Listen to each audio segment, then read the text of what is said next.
Hi, we're here at the Sundance Film Festival with directors Jason Silverman and Samba Gadjigo, whose film Sembene world premiered here at the Sundance Film Festival this week. Welcome, you guys. It's a great honor and pleasure to be here with you. Thanks, and congratulations. Thank you. So, just in a nutshell, why don't you tell the audience what the film is about? Who is Ousmane Sembéne?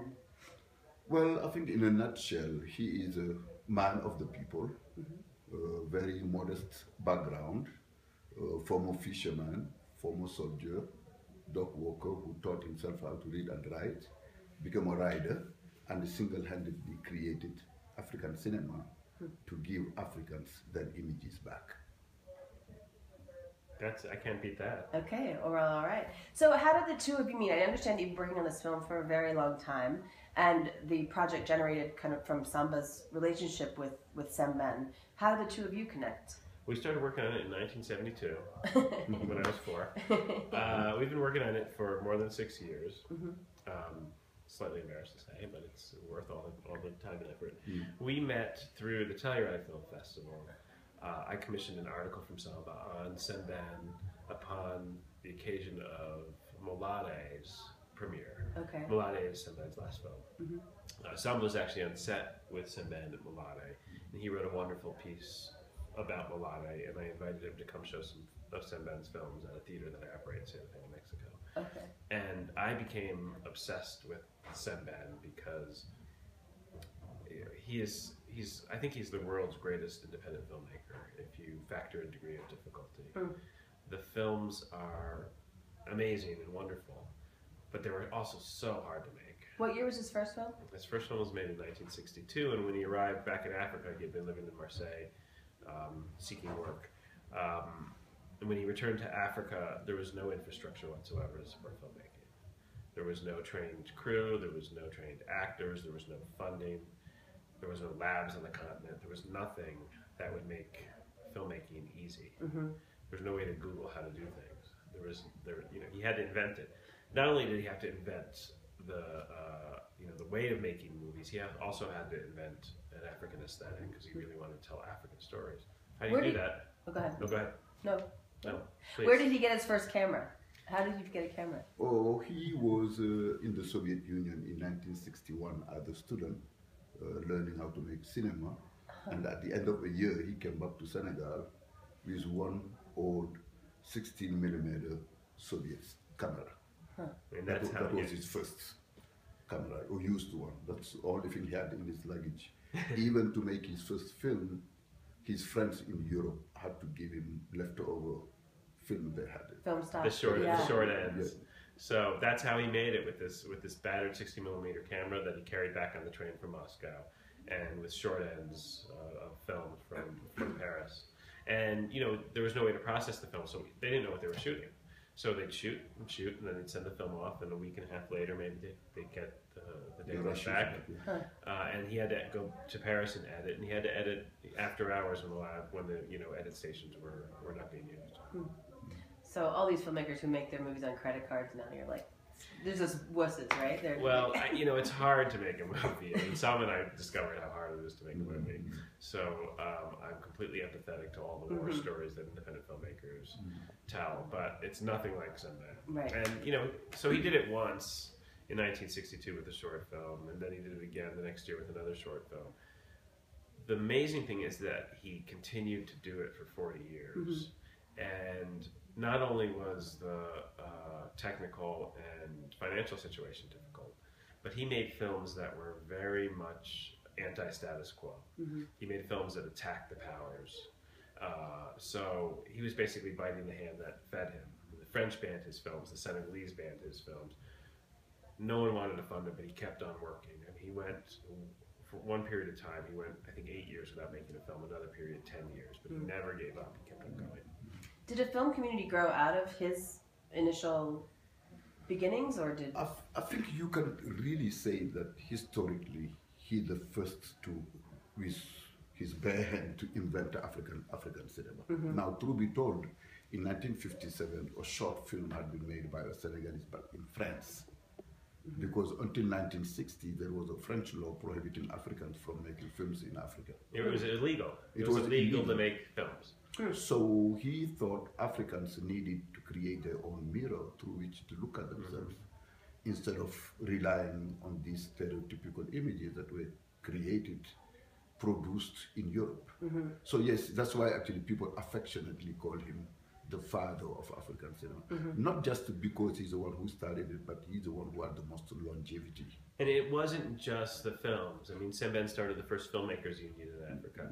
He was key in starting the most significant film festival in Africa. He mentored people. He started an African film fund. Are there film schools in Africa? There are now. There are now There in weren't Morocco. then. Not that, right. There weren't then. There were acting schools when he started to emerge, but there were no film schools. So there was, at his height, the birth of an industry in West Africa, but it's in serious decline now. So there's an industry in South Africa. There's some filmmaking in North Africa, In Morocco. But when he was alive, some energy accumulated around him and planted the seeds of an African film industry. But it doesn't exist now. So this film really serves as an introduction, I think, to many American audiences about Sembene and his work. What do you want Americans to learn about him? I mean, why is it important for us to know about him? Well, first, as you touched on, Sembene died 7 years ago, and his work is disappearing. So we thought by making this film, we are not only paying tribute to Sembene, but again we are reviving interest in his work. And you guys are working to restore his films as well. We are working to restore his film. We are working also to kind of safeguard his papers and his archives. And in the long run, we also would like to transform his house into a cultural space. So it's a long-term project. We are not there yet.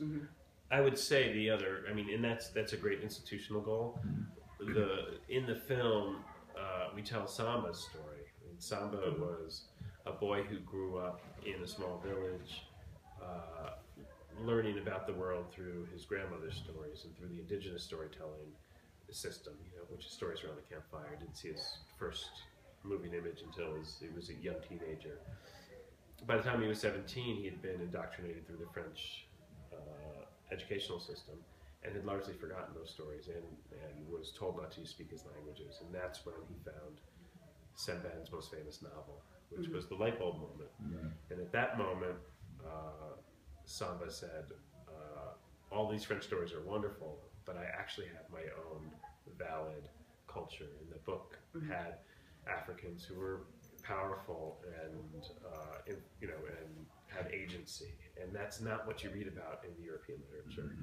And so, if this film and Sembene's films and books can perform that function for a new generation of not just Africans, but anyone who's losing their identity and losing their cultural identity, that will be a success for this film. And I should just point out that it's very moving the way that you structured the film. It's about Samba's experience where you set out to meet your hero and you developed a wonderful relationship with him. And so I just want to point that out. I've watched it 1,472 times, and I still get weepy when I get to certain points. Yeah. And I think another element also, I think I'm a living example of how much Sembene's film can impact people. Nowadays, we are flooded with films that are only just educational, entertainment. Well, yes, Sembene wants to entertain people, but through that entertainment, he's also aiming. I think the role of the artist is also to educate the people. Usually, cinema we go to distract ourselves. Well, Sembene's cinema is a mirror he puts in our face for change. It is a call to action. It is not just walking out of movie, it's the end of it. No, it triggers thought. And you start, the image of yourself you saw in your cinema. Now it's up to you. If you like it, that's fine. If you don't like it, it's up to you to change it. So it is a militant cinema. I don't know if I can use that. Militant cinema. Militant cinema. It is a useful cinema, not just for money making, not just for celebrity, not just for fame, but he sees, for us people who come from what is called the third world. We cannot afford a cinema of just entertainment. The artist has a political responsibility. The artist has a social responsibility. And he also want to inspire other people. Our goal is when a young person sees someone film our documentary, that they too decide, I'm going to make film, but I'm going to make socially significant film. Films that are agents of change. Yeah. So let's just talk for a second about how has this been this week? You've been through it's been a week since your premiere. What's it like being at Sundance with your film? Well, it's energizing. It is humbling because you see your first walk. People take their time, get up early in the morning to go listen to your story. I think it's very gratifying and very humbling.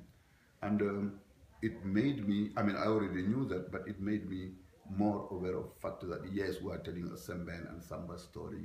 Yes, we are telling an African story. But it ended up, because of the interest it generated, we became more convinced that it is a universal story that we are telling. And I think for me, that's my takeaway. And then here you come meet people from all horizons. We each carry a story. It also made me realize that storytelling is alive and kicking. And there are still people out there, just like us, who put their energy, their resources, their vision to making stories that they want to share with other people. Not always for the quick buck, just because they believe in it. Jason? It's been fun. Yeah. The audiences have really responded well. Yeah. We just got back. We're just pulling in from a school screening in Salt Lake City with 300 high school students, and the kids were, I have a tween, and he can be restless. The kids were sitting there wrapped for 86 minutes, and they asked all these incredible questions. They were really engaged. They were